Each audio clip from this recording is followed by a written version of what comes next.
And I'm back with another one. I want to talk about the dangers of talking about the way things should be, or the way things ought to be.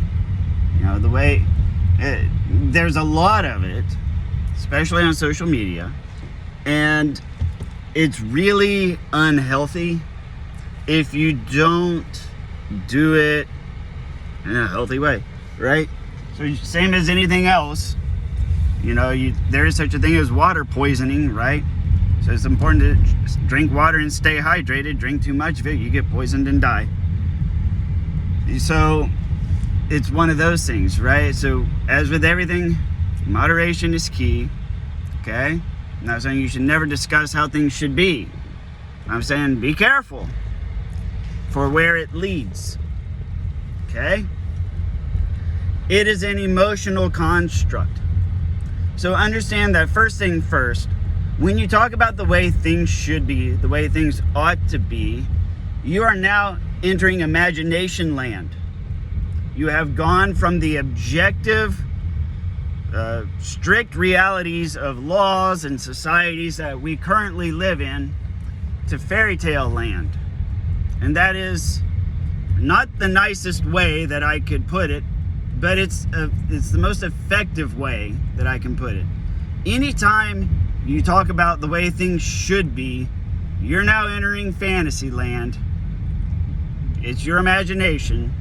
There's this whole South Park mini-series about imagination land worth watching, right?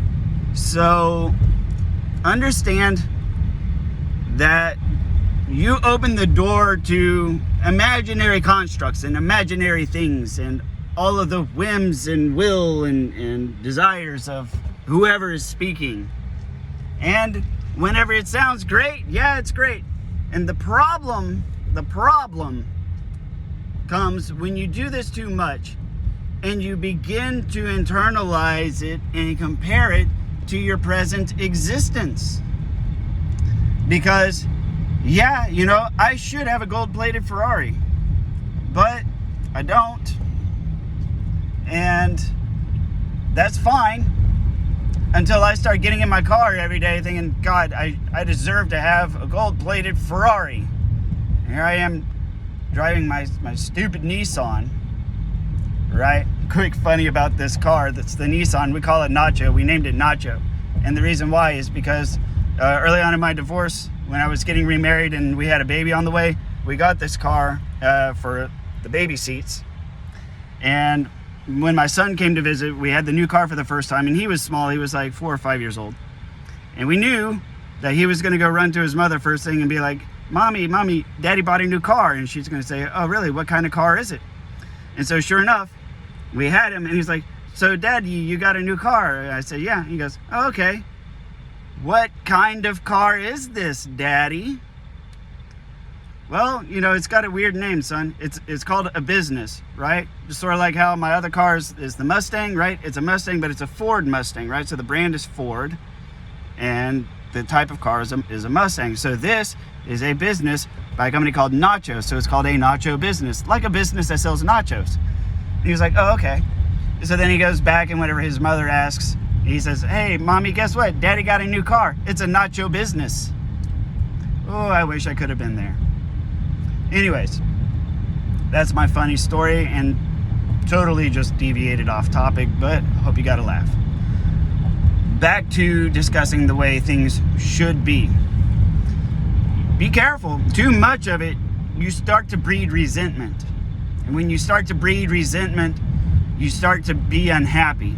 And when you start to be unhappy, you start to change who you are. And once you start changing who you are, you get off the path of who you years ago decided you wanted to become.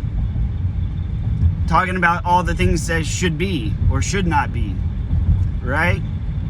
You have to balance it with the way things are. This is how it is. This is the world we live in. You better learn the rules of engagement for the world we live in, because if you do not, talk about the way things should be all day long, but when the universe sees fit to saddle you with some consequences, it doesn't care. It's objective. It does not care about your feelings. Okay? The universe does not care about individual feelings. And that's the problem. You get too many people who start building castle upon castle upon castle, all using imaginary rocks and imaginary bricks. So, it's a recipe for disaster. It doesn't mean we should never have those conversations, especially as a society. I mean, that's how we draft future laws and come up with, that's how we bring about real meaningful change. That's why gay people can get married now. Okay? I see that as a great win. And I wasn't always for gay marriage. Back in the 90s, I mean, I grew up in Texas. I was young. I listened to adults. It was a different time back then. We're a product of our environment. I wasn't always for it. But then guess what? Social media came out, and people that I was friends with, who I grew up with in school, who were close and dear to me, started coming out and saying, guess what? I'm actually gay. It's like, oh my God, I never knew you were gay. And they're like, yeah, no shit. I just didn't tell you, and I didn't act like it around you. It's like, oh, wow. Well, then started thinking about how all those years of us kids in the 90s, and I mentioned this on another video, where, we would rip on each other, and if we didn't like the way somebody was acting, if they were being a douchebag or an asshole or something like that, we used to just call it gay or being a fag. You would say, God, you're being a fag. Quit being a fag. Dude, stop being gay. You're so gay. And you can see this in early episodes of South Park, if they haven't gone back and memory holed it and scrubbed it. But in early episodes of South Park, all the time, they would rip each other in South Park, calling each other gay and a fag. And then all of the rights started happening, and we began to talk about, should they be able to marry? Should they be able to do this? Should they be able to do that? And guess what? Now they can get married. And you know what? It wasn't the whole war on marriage that everybody was claiming that it was going to be. No, life just went on the way it always had, except now they have a marriage license and they're legit. Didn't change anybody else's life. So, that happened, and we've all grown to accept it. Most of us, Westboro Baptist, I think, is still on the fence, but who cares about them, right? So that illustrates that sometimes it is good to talk about the way things should be. But when you invest too much into it, and when you start to make that your primary modus operandi for the way you get through life, you're in for a lot of trouble. You're in for a lot of unhappiness and a lot of dissatisfaction with your life. And it is yet another tool in the narcissist toolbox to get what they want. Because the one thing that they are very good at is switching modes from talking about the way things are. That's just the way it is. That's the way the world is, right? That's just how it is, and you need to grow up and accept it. But then, when they don't want to accept something, they talk about how it should be and how things shouldn't be this way. It shouldn't be like that, right? Blah, blah, blah. So they're very good at switching between the two, and that's yet another way that they drive you nuts. So moderation is key. When you start talking about the way things should be, you should also pair that with an additional conversation about the way things currently are, or at least preface your imaginary kittens and glitter, whatever it is you want to talk about. Preface it with the way things are now, the way things should be, and also how you think we can get there.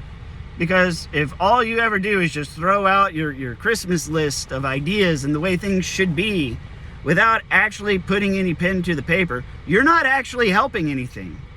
You're not helping a damn thing.